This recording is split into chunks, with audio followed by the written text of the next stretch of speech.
Assalamualaikum warahmatullahi wabarakatuh.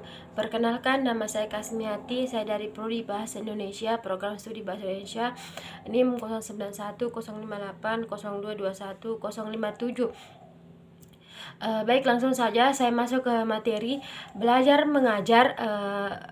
Boleh dikatakan proses pembelajaran. Nah, proses pembelajaran adalah sebuah interaksi yang bernilai normatif. Nah, di mana bertujuan sebagai pedoman ke arah mana akan dibawa proses belajar mengajar tersebut.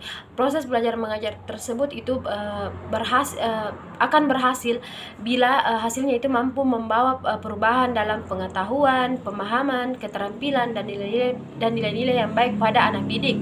Nah, pemahaman dasar mengajar ialah suatu efektivitas mengatur organisasi lingkungan sebaik-baiknya dan menghubungkan dengan anak didik sehingga terjadi proses belajar mengajar. Adapun menurut Mahmud berpendapat bahwa mengajar adalah memasuki dunia siswa untuk mengubah persepsi dan perilaku. Kemudian adapun konsep belajar dan pembelajaran secara sederhana dapat diartikan sebagai usaha mempengaruhi emosi, intelektual dan spiritual seseorang agar mau belajar dengan kehendaknya sendiri atau kemauan sendiri. Melalui pembelajaran akan terjadi proses pengembangan moral, keagamaan, aktivitas dan kreativitas. Peserta didik juga itu berbagai pengalaman belajar. Maka dapat disimpulkan bahwa belajar adalah proses yang aktif. Belajar adalah proses merealisasi terhadap semua situasi yang ada di sekitar individu. Belajar adalah proses yang diarahkan kepada tujuan. Proses membuat melalui berbagai pengalaman. Belajar juga itu melihat, mengamati, memahami sesuatu. Pengertian interaksi belajar mengajar yaitu interaksi adalah pengaruh timbal balik atau saling mempengaruhi satu sama lain, yaitu minimal terjadi antara dua pihak. Adapun Sutomo berpendapat bahwa interaksi belajar merupakan suatu kegiatan yang berproses antara guru dan murid, di mana guru melaksanakan pengajaran dan murid menyimak. Dan murid menyimak dalam keadaan belajar. Dalam interaksi informasi kepada murid dan memberikan informasi kepada murid, sedangkan murid hanya menyimak dengan pasif. Nah, keterangan guru maka sebenarnya tidak terjadi interaksi proses belajar mengajar jika murid itu hanya menyimak dengan pasif. Nah, adapun tahapan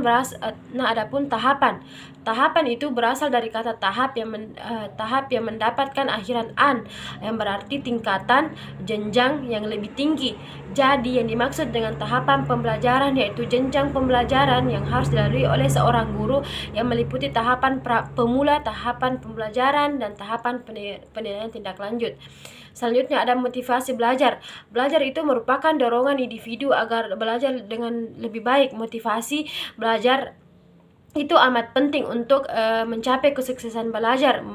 Motivasi belajar itu bisa didapatkan dari kita sendiri maupun orang lain, maupun dari faktor luar. Nah, belajar juga selain motivasi belajar, adapun juga minat belajar. Nah, minat belajar itu dilihat dari pengertian secara etimologi. Minat berarti perhatian, kesuksesan hati kepada suatu kegiatan. Jadi dapat disimpulkan bahwa minat adalah kecenderungan jiwa aktif yang menyebabkan seseorang atau individu melakukan kegiatan yang diinginkan selama minat itu masih positif. Nah, berikut ini faktor yang mempengaruhi minat dan baca belajar siswa. Pada prinsipnya, faktor yang mempengaruhi minat dan belajar siswa itu sama dengan faktor belajar, karena membaca juga merupakan salah satu aktivitas belajar. Dilihat dari segi asalnya, maka paling tidak ada dua faktor yang mempengaruhi minat baca seseorang, yaitu faktor internal dan faktor eksternal. Dalam perkembangannya, sulit dideteksi mana faktor yang lebih dominan dan berpengaruh terhadap baik buruknya minat baca seseorang. Akan tetapi, faktor eksternal itu lebih mendominasi. Mengapa? Karena contohnya saja itu seperti pemupukan minat dan baca, era globalisasi, dan juga sulitnya juga mendapatkan pekerjaan jika kita itu tidak ada minat baca. Jadi minat dan baca itu harus ditumbuhkan sejak dini. Baik, itulah tadi pemaparan saya tentang proses belajar dan pembelajaran.